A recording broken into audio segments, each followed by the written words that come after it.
Bonjour à tous, bienvenue sur Passion Vélomobile. J'ai eu plusieurs fois cette demande sur les commentaires de YouTube. Comment se comporte le vélomobile en ville, dans la circulation, aux heures de pointe, dans les bouchons? Est-ce que sa maniabilité va lui permettre de se faufiler raisonnablement sur la route? Est-ce que la sécurité va être assurée? Est-ce que je vais pouvoir me rendre d'un point A à un point B en toute commodité? C'est ce qu'on va voir aujourd'hui dans cette mise en situation un peu réelle.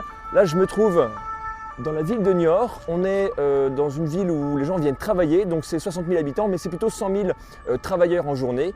Il est 17h15, on va se rendre au centre-ville, on va passer devant la gare.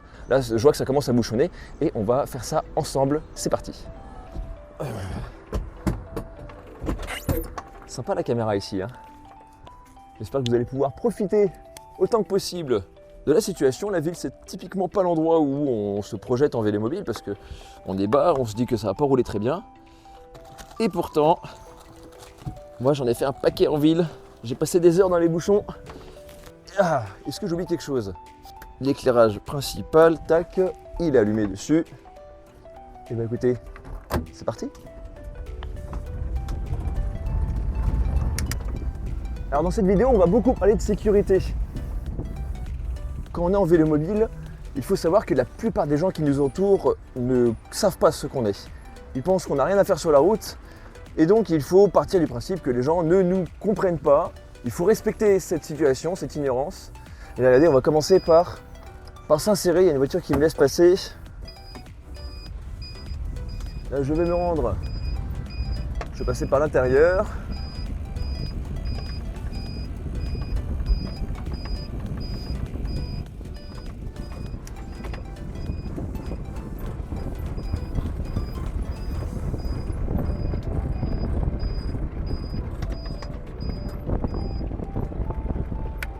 Hop. On va beaucoup parler de sécurité puisque aux heures de pointe, les gens quittent leur travail. Ils n'ont pas trop la tête à l'extérieur, ils ont envie de rentrer chez eux. Et donc c'est typiquement à ces moments-là qu'on va être dans les pires conditions de circulation. Mais du coup, nous, de notre point de vue en vélomobile, on n'est pas prioritaire. Dans l'esprit des gens, on n'a rien à faire là. Donc il faut respecter cette situation et prendre un peu sur soi, être patient notamment.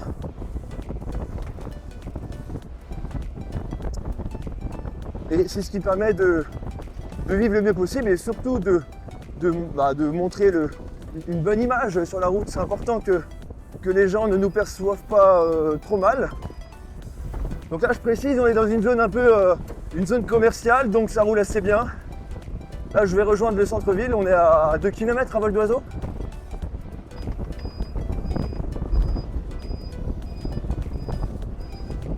Je vais aller où?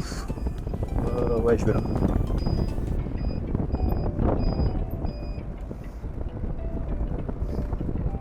Moi, quand j'ai commencé à faire du vélomobile, je n'avais pas le permis de conduire, mais je n'avais pas non plus d'expérience en vélo sur la route. Je ne me considère pas avoir eu un passé de cycliste avec tous les réflexes qu'on pourrait avoir. Donc c'est avec l'expérience, avec les 15 ans de pratique que j'applique aujourd'hui sur le terrain, ça semble être la meilleure pour garantir sa sécurité, pour que tout le monde puisse bien accepter la présence du vélomobile sur la route. En résumé, on raisonne un peu comme en voiture. On patiente dans les bouchons, on ne se faufile pas, on prévient de chaque changement de direction avec nos clignotants ou nos mains si on n'a pas de clignotants, mais enfin, on n'adopte pas une conduite hasardeuse et on fait en sorte que chacun puisse nous intégrer dans leur trajectoire, etc. Et en principe, si on a ce comportement-là, on va susciter un comportement de respect autour de nous. Au pire des cas, c'est beaucoup d'incompréhension, beaucoup de surprises, mais il y a rarement de comment on peut le dire? On a rarement d'accueil négatif quand on est sur la route, quoi.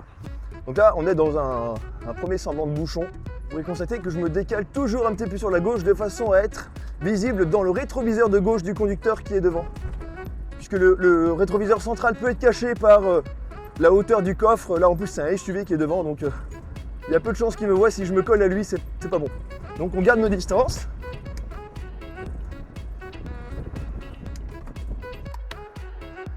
C'est le moment idéal pour vous abonner à la chaîne par exemple. pour réagir dans l'espace commentaire, pour retrouver tous nos contenus, nos vidéos notamment, mais aussi nos articles sur le site web passion-vélomobile.com. Je viens de m'arrêter sur un passage péton, c'est pas ultra courtois. Alors la conduite en ville, c'est aussi de la relance permanente. On s'arrête, on accélère, on freine, on recommence sans arrêt.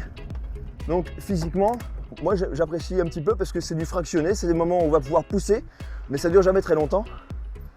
On a des feux rouges, on a la circulation qui va avec ses aléas.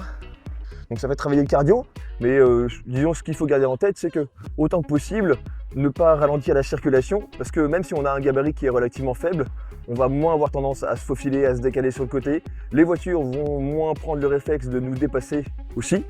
Ils ont tendance à attendre gentiment derrière nous, mais parfois dans une longue côte, ça peut être problématique. Donc je compense en essayant de maintenir un rythme qui soit bon pour tout le monde. Donc là, on a une voie d'accélération qui est un peu particulière. Donc là, je vais accélérer. Et hop, là, 45. Alors c'est vraiment particulier, c'est pas très représentatif de la conduite en ville. Mais le but, c'est de s'insérer. Vous allez voir. Clignotant à gauche. On s'insère. Je suis à 55 km/h. J'adapte le rythme de la circulation.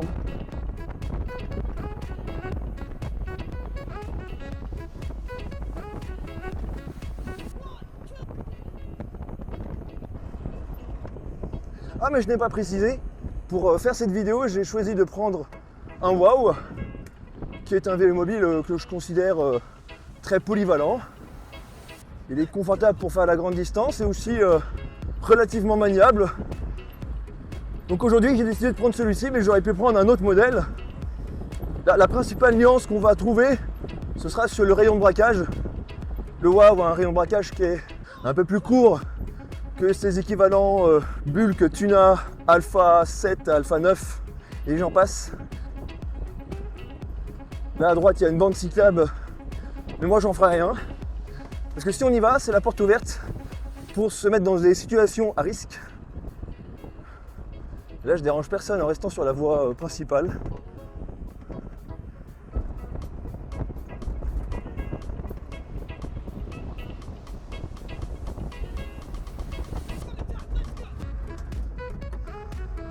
Alors j'ai plus ou moins toujours les mains sur les freins en fait. C'est pour être réactif, mais c'est aussi un état d'esprit. Je ne suis pas là pour profiter du paysage ou même profiter du fait de pédaler. Ça vient en second plan. C'est d'abord la sécurité, observer l'environnement. On va passer devant du monde.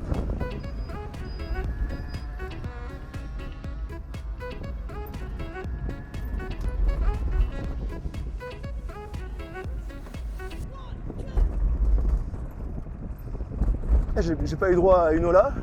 D'habitude les jeunes des écoles ils crient et tout. Bon, où va le monde?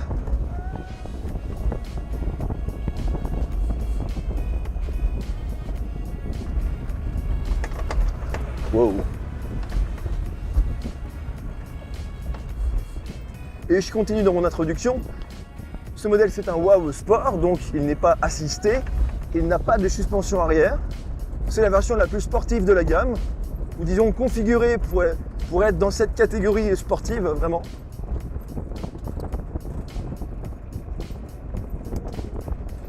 Et là, face à moi, c'est le centre-ville. Donc on a une grande place. Techniquement, j'aurais droit d'aller par la droite pour aller directement à ma banque, parce que je dois y déposer des chèques. C'est le prétexte de la vidéo en fait. Vous voyez, je préfère rester dans la bande de circulation, même si je vais passer un peu plus de temps, quelques minutes de plus à patienter, tant pis. Ça permet parfois d'entrer en interaction avec les gens qui nous entourent.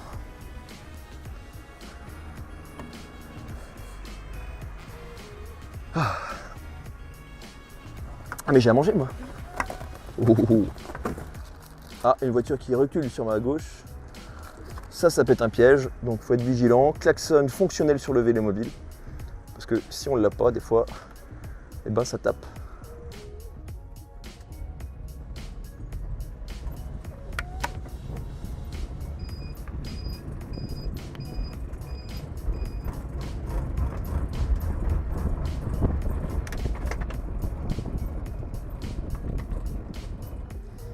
Ici on n'est bien sûr pas à Paris, hein, donc la circulation est quand même plus calme globalement.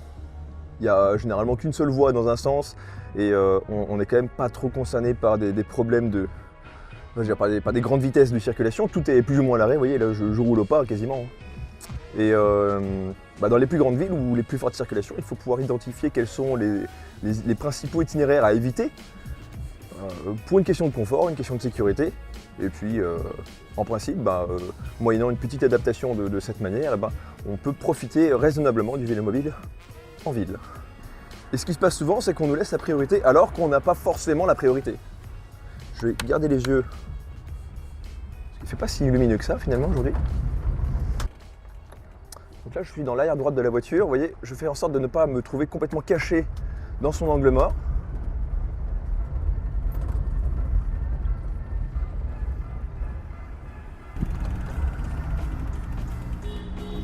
Oui, calmez-vous les gens. Aimez-vous les uns les autres, comme dit. Donc là je n'ai pas la priorité. On va laisser la priorité à la voiture qui est là. Oui, elle la prend. Elle tourne.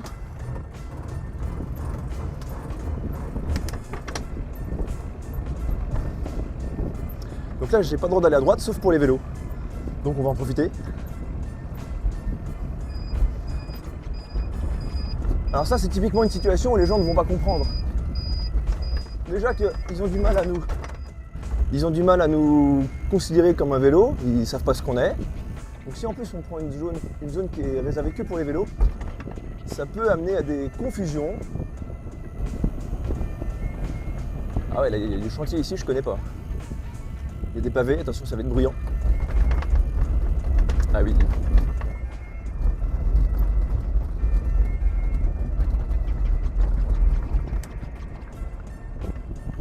On va reprendre la voie propre. On arrive ici. Personne à droite, personne ici. Et on va pouvoir tourner.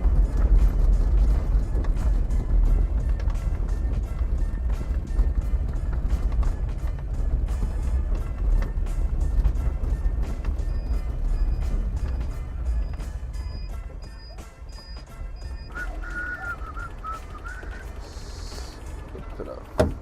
Et nous voici à la banque pour déposer des sous-sous.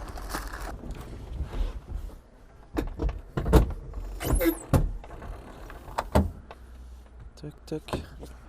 Alors. Il fait déjà assez sombre.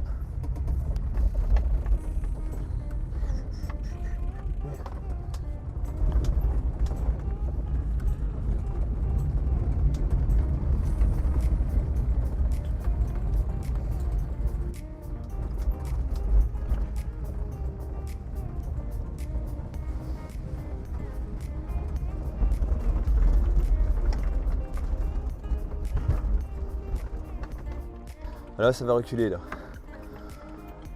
Ça, faut anticiper parce qu'en ville, ça arrive assez souvent que les gens s'arrêtent sans mettre le clignotant pour indiquer qu'ils vont tenter de se garer dans une place. Et ça m'est arrivé une fois que j'étais trop près du véhicule, en plein milieu, il m'a pas vu. Il recule et c'était le jour où évidemment je n'avais pas de klaxon. Donc là, on va laisser les gens s'insérer.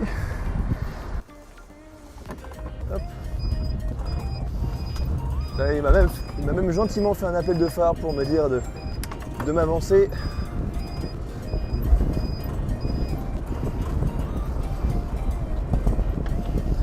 Et là, on a la nuit qui s'approche tout doucement. Donc on a les phares en plus qui s'ajoutent au paysage.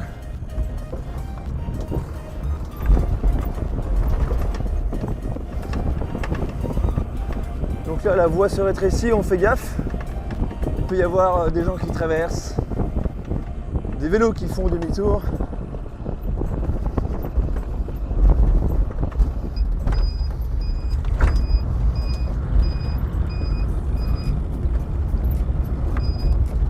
Hop, vas-y.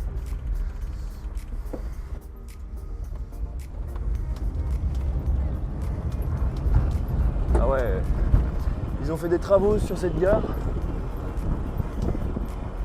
C'est quoi, c'est un rond-point ça? Ouais, c'est un rond-point.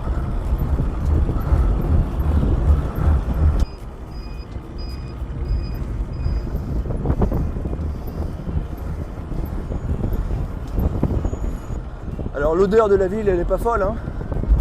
Il y a la pollution qui est bien plus importante, du bruit partout. On va ralentir un peu. Ouais, c'est bon.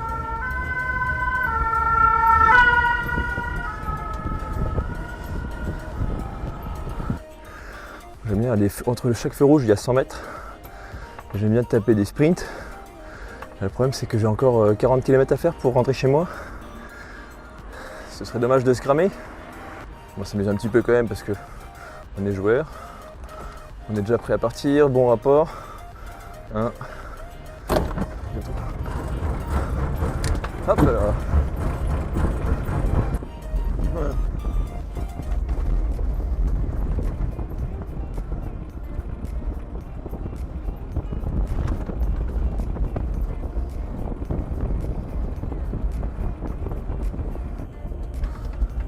Le soir, quand on a de la chance, à notre rythme, on arrive à les avoir tous verts. Et là, on traverse la moitié de la ville à 50 km/h. C'est assez grisant.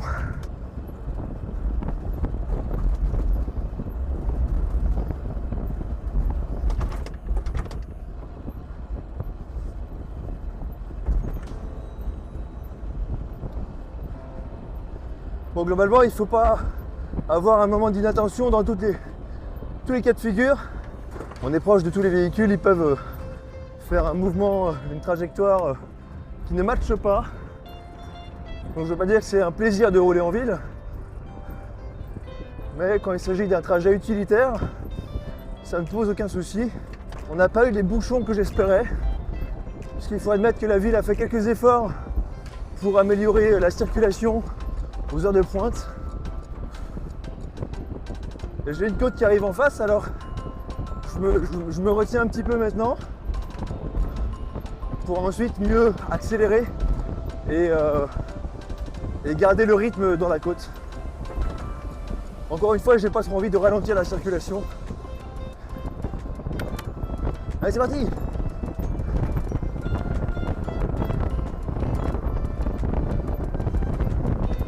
Voilà, 50 km/h.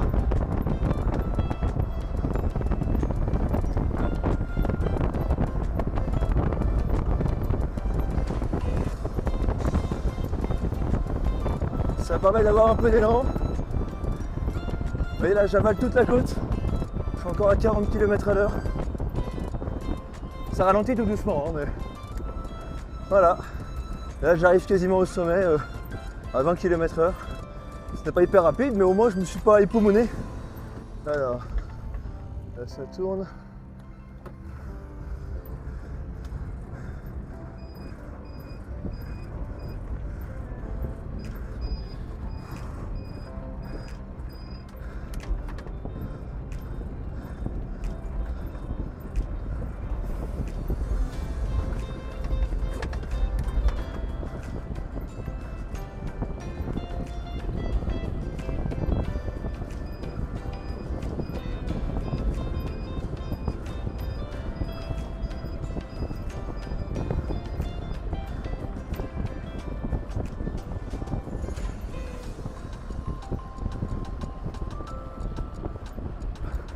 Donc là, typiquement, une voiture à ma gauche, là, le gars me voit pas parce que je vois pas sa tête non plus.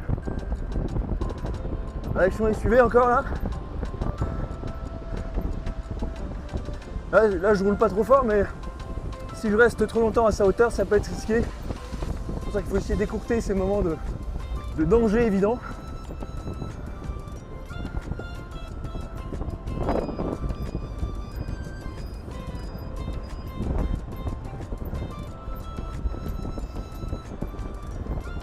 Ici, il y a deux voies, donc les gens peuvent largement me dépasser sans difficulté, vous voyez. Je roule au milieu, chacun dans sa voie. Je ne cherche pas à vérifier s'ils respectent ou pas la distance de sécurité. Ce qui compte, c'est que leur façon de me dépasser puisse me convenir, qu'elle soit gérable pour tout le monde, et puis il n'y a aucun souci. Hein. Alors là, un Gus qui essaye de forcer un peu le passage. Allez-y monsieur, je vous en prie, faites comme il vous plaira. Il accélère comme un cochon, voilà, ça sert à rien, ça freine. Moi aussi je vais accélérer comme un cochon.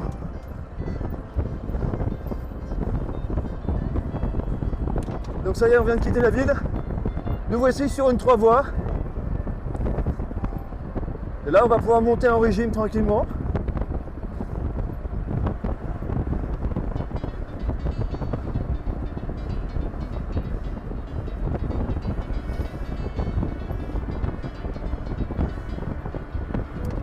Là je suis à 45 km/h.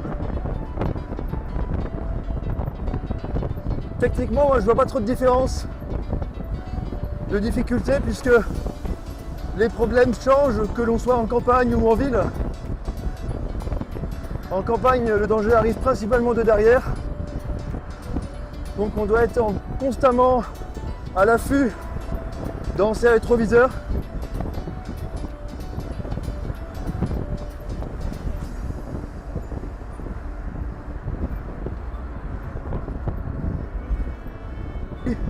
Quand on débute, évidemment, on va être un peu plus inquiété à ce sujet. Regardez, il y a un bus qui arrive derrière moi.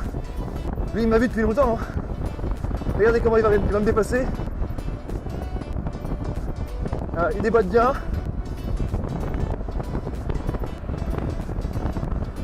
Voilà, ça se fait raisonnablement. C'est un petit peu ce comportement qu'il faut chercher à attirer sur soi.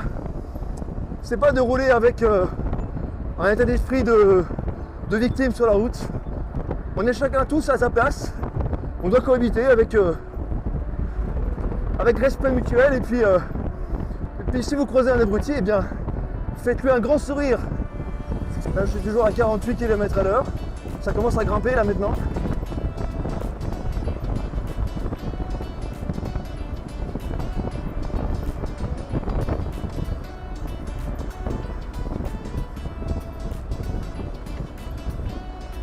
Alors encore une fois, abonnez-vous à la chaîne si ce n'est pas déjà fait. Retrouvez tous nos contenus dans nos vidéos, mais aussi sur passionvelomobile.com. On est sur Facebook, Instagram, c'est tout. Là j'ai un gros camion qui me suit derrière. Il attend de pouvoir me dépasser.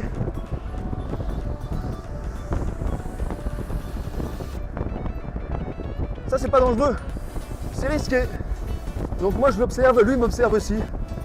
Je suis en alerte sur mes commandes de frein. Mais là, visiblement, il a décidé de rester derrière moi. Je lui fais signe avec les clignotants qu'il peut me dépasser.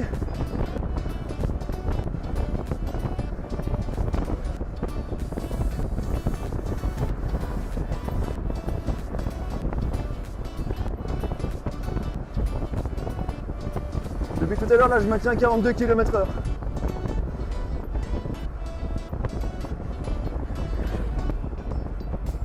Et visiblement, il n'a pas décidé de me dépasser. Ça peut être un problème, non pas de danger.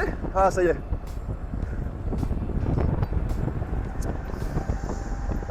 Le problème, c'est plus souvent ceux qui sont derrière. Regardez toute la file. Eux, ils ont dû attendre, alors que le camion pouvait me dépasser dès le début, hein, c'est pas un problème. Et du coup, ceux qui sont derrière, ils pensent que j'ai ralenti tout le monde.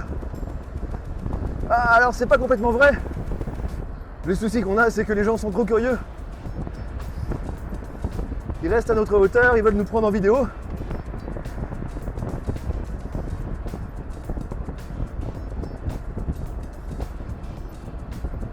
Oula, mais j'ai bu beaucoup de carburant, moi.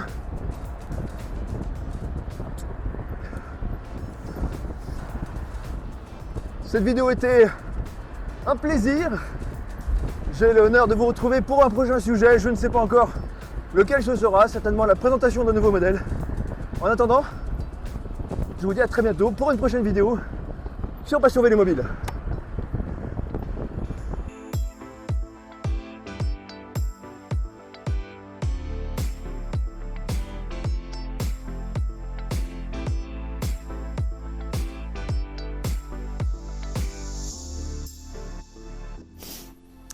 Voilà, ça y est, on est arrivé à la maison, 77 km, un petit 34 de moyenne, hein, vous voyez. Évidemment, la ville incluse dans cette moyenne, ça va forcément altérer un peu la vitesse, mais ça n'empêche pas de fonctionner. Maintenant, à la douche.